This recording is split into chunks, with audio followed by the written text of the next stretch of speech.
Unlock the secret to controlling your triggers and finding serenity. We live in a world where everything around us seems designed to provoke a reaction. A single comment, a minor inconvenience, or even a passing thought can set off a storm of emotions within us. Why does this happen? Why do we let external events control our internal peace? I want you to take a moment and ask yourself, who is in control of your mind? Is it you, or is it the world around you? Imagine this. You wake up in the morning feeling refreshed, only to check your phone and see a message that instantly shifts your mood. Maybe it's a criticism, an unexpected problem, or something that triggers an old wound. In an instant, you go from peace to frustration.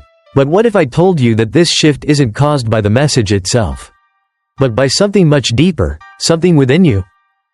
Triggers are like invisible chains that tie us to our past conditioning, our unresolved emotions, and our unconscious beliefs. When we react, it's not really to the present moment, but to the echoes of the past that the present moment is awakening within us.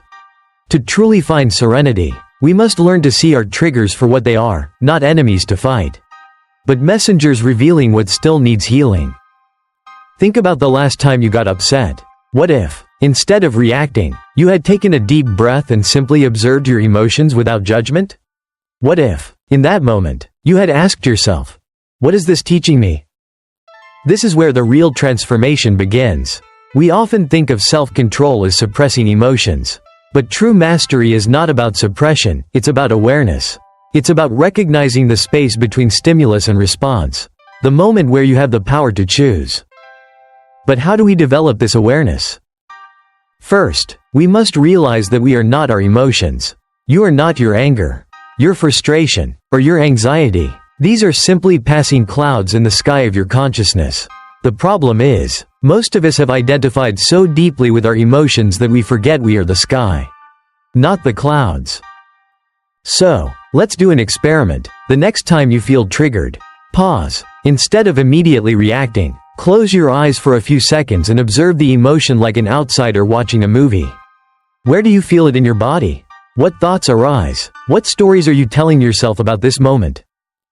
The more you do this, the more you start to see a pattern. The same types of situations trigger you again and again. This is no coincidence. These recurring triggers are your greatest teachers, revealing the inner wounds that still need attention. Let's go deeper. Have you ever noticed how two people can experience the exact same situation but react completely differently? One person gets furious when criticized, while another laughs it off. Why? Because it's not the event itself that causes suffering, but our interpretation of it. This means that if we can change our interpretation, we can change our experience of reality. And this is where true freedom begins. The next time someone says something that upsets you, try this. Instead of reacting, imagine their words as simply sound vibrations in the air, like a gust of wind. Does the wind offend you? No, it simply passes through. This is the mindset of a master, someone who is no longer controlled by the external world, but instead chooses their own inner state. But let's be honest, this isn't easy. Our triggers are deeply ingrained, often formed in childhood when we were most vulnerable. They arise from old wounds that were never fully healed. This is why true serenity isn't just about controlling our reactions, but about healing the root cause of those reactions. So, let's ask a difficult question. What are the wounds that still control you? What patterns keep repeating in your life? Is it the fear of rejection? The need to be right? The pain of not feeling good enough? Until we bring these wounds into the light of awareness, they will continue to run our lives from the shadows. Here's a practice. The next time you feel triggered, instead of resisting the emotion, go into it. Ask yourself, when was the first time I felt this way? Trace it back to its origin. Often, you'll find that the emotion you're feeling isn't really about the present at all, it's a memory, resurfacing in disguise. When you see this clearly, something shifts. You realize that your reactions are not inevitable. They are simply learned patterns. And anything that is learned can be unlearned. But here's the catch. The world will keep testing you. Just when you think you've mastered your emotions, life will throw something at you to see if you've truly changed. This is why spiritual growth isn't about avoiding challenges, it's about using them as fuel for awakening. Now, let me ask you something that might change your life. What if, from this moment forward, you saw every trigger not as an attack, but as an opportunity? What if, instead of reacting, you became curious? What if, instead of resisting, you leaned in and listened? Because here's the truth: the more you resist, the stronger the trigger becomes. But the moment you welcome it, it loses its power over you. So, let's do one final exercise. Think of a recent moment that triggered you. Now, close your eyes and replay that moment in your mind. But this time, imagine yourself responding with total awareness. Instead of getting lost in the emotion, you observe it like a scientist studying a phenomenon. Notice how different that feels. This is the beginning of freedom. The ability to see without being blinded. The ability to feel without being controlled. And this is just the start. The art of inner alchemy, transmuting triggers into power. Now that we've laid the foundation of awareness, let's explore something even more profound: the transformation of triggers into power. Imagine if every emotional trigger became a source of strength instead of suffering. What if the very things that used to unsettle you could now fuel your growth? This is the essence of inner alchemy, the ancient art of turning emotional lead into spiritual gold. Let's begin with a radical question. What if your triggers are not your enemies, but your greatest gifts in disguise?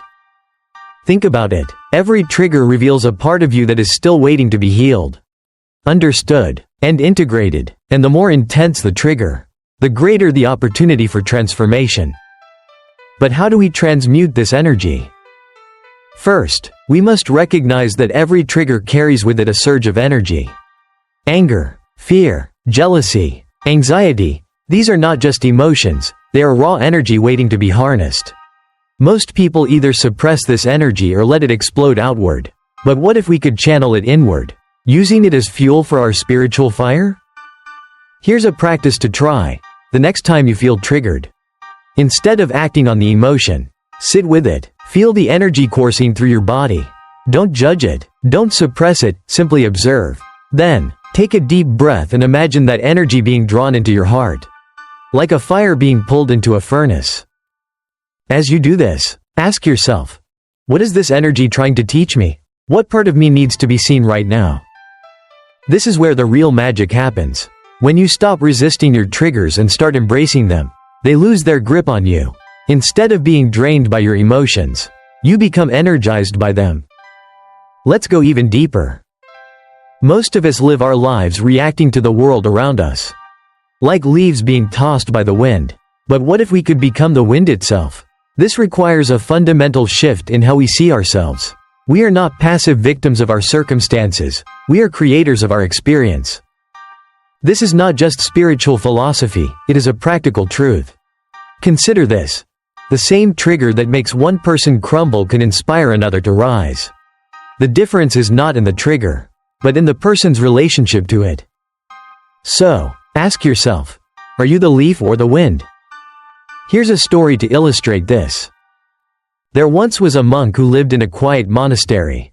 Every day, a young disciple would come to him, frustrated by the challenges of life. One day, the disciple asked, "Master, how do you remain so calm when the world is so chaotic?" The monk smiled and replied, "Every morning, I have a choice. I can either be a mirror, reflecting everything around me, or I can be a flame, burning brightly no matter what winds blow." This is the essence of inner alchemy. It's about choosing to be the flame. But this choice requires practice. And one of the most powerful practices is what I call the pause. Whenever you feel triggered, take a pause. In that pause, ask yourself, what am I really feeling? And what story am I telling myself about this feeling? Because here's the truth. Our triggers are not caused by external events, but by the stories we attach to those events. Change the story, and you change the trigger. Let me give you an example. Imagine someone cuts you off in traffic. Your immediate reaction might be anger. But why? Is it really about the other driver? Or is it about the story you're telling yourself? That they disrespected you? That your time isn't valued? Now, imagine if you changed the story. What if, instead of assuming the worst, you thought, maybe they're rushing to the hospital to see a loved one? Instantly, your anger dissolves. This is the power of perception. And this is where we take our inner alchemy to the next level. Because true serenity isn't about avoiding triggers, it's about transforming them. Every time you change your perception, you rewrite your reality. Every time you pause instead of reacting, you reclaim your power. But there's one more step that many people miss. Once you've paused, observed, and changed your story, there's a final, crucial step: gratitude. I know this sounds strange. Why would you feel grateful for something that triggered you? Because every trigger is an opportunity to grow. Every challenge is a doorway to deeper awareness. When you can genuinely say, "Thank you," to your triggers, you've unlocked a profound level of inner peace. So here's a challenge for you, for the next week. Every time you feel triggered, end the experience by whispering, "Thank you." Notice how this changes your relationship to your emotions. Now, let me ask you one final, soul-shaking question before we move on.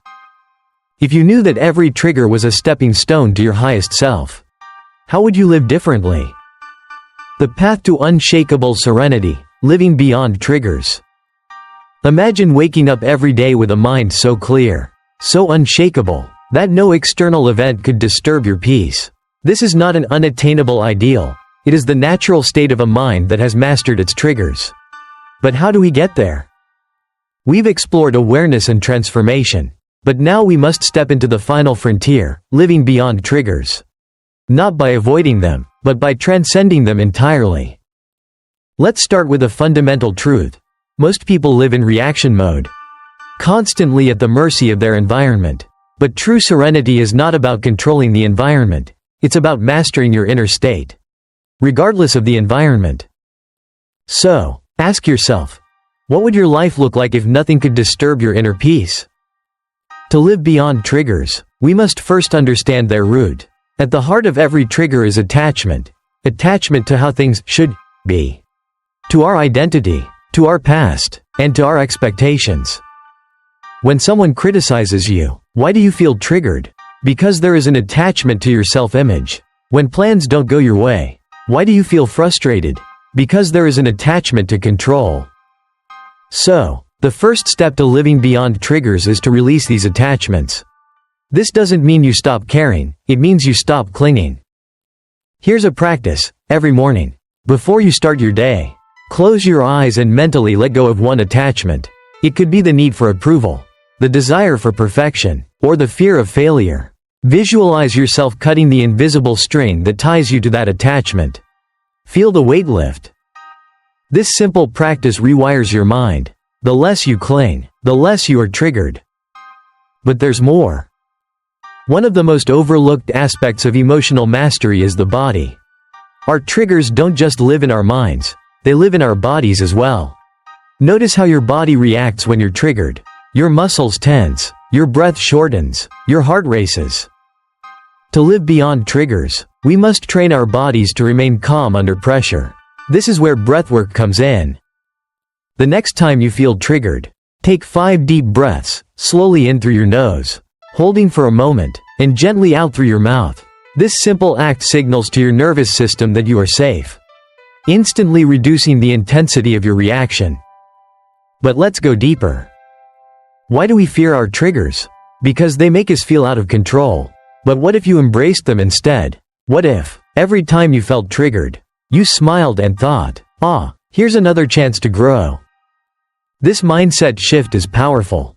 It turns every challenge into an opportunity, every setback into a stepping stone. Let's do a thought experiment. Think of the most unshakable person you know. What makes them so calm? It's not that they don't face challenges, it's that they respond differently to them. Now ask yourself, what if you could embody that same calm?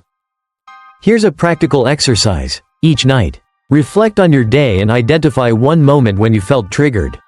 Write it down. Then, rewrite the story. How could you have responded differently? What lesson did that trigger teach you? Over time, this practice rewires your brain to respond more calmly in the future. But there's one more secret to living beyond triggers. Compassion. Not just for others, but for yourself. Often, our harshest triggers come from within: self-criticism, regret, guilt. To transcend these triggers, we must cultivate self-compassion. So, let me ask you, when was the last time you forgave yourself? Because here's the truth, every moment of self-criticism is a trigger in disguise. But every moment of self-compassion is a step toward serenity. Let's end with a final practice. Each morning, look in the mirror and say to yourself, I am enough, I am growing, I am learning. It might feel strange at first, but over time, this simple practice dissolves many of the inner triggers that hold us back. So, here we are, at the end of our journey together. But this is just the beginning for you. The path to unshakable serenity is not a destination, it is a daily practice. A moment-to-moment choice. As you walk this path, remember this. Your triggers do not define you. Your reactions do not define you. What defines you is your choice to rise above them. So, I leave you with one final question. If today was the day you chose to let go of every trigger, every attachment, every fear, who would you become? The answer lies within you, and the journey starts now.